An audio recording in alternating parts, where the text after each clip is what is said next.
If I rotate it again and go up to E, I've made the next mode.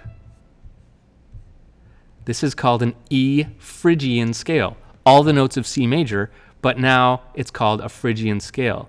And remember what I said earlier, check this out. There's a half step in our first two notes. No other scale has that. That is what's called the Phrygian scale. Okay, let's rotate it again. I can keep going, and I'm going to end up finding all 7 of my modes this way. If I go from F to F, I now have a Lydian scale. Now, I talked about Lydian a second ago. That's the one that I raised the 4th scale degree. Let's look at our pattern of whole steps and half steps. Whole step, whole step. What I should have here is a half step if it was a major scale, but I don't. I've ended up with a whole step. So that means this, if this was an F major scale, this should be B flat if we were in F major, but it's not. It's B natural, which means it's a half step too high. That puts us in a mode. A Lydian mode is the name of it. More on that in a minute. Let's keep going. If I go from G to G, I end up in a mode called G Mixolydian is the name of that one. If I go from A to A,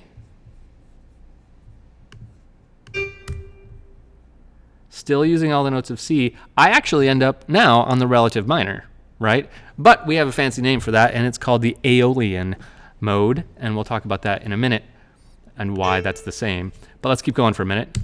B to B. This is the weird one.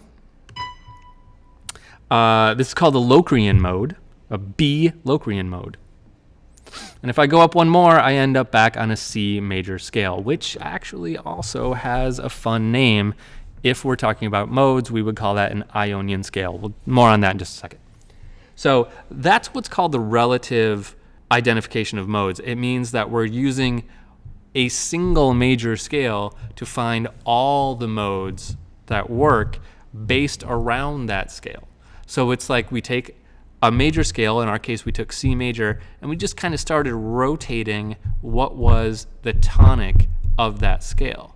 So if we lay out all the notes of C major, and we think of it as from C to C, it's just a major scale. But with those same notes, if we think about it as D to D, it's a Dorian scale, and E to E, it's a Phrygian scale. More on this as we go through each mode. But those are the two ways we can identify what the modes are.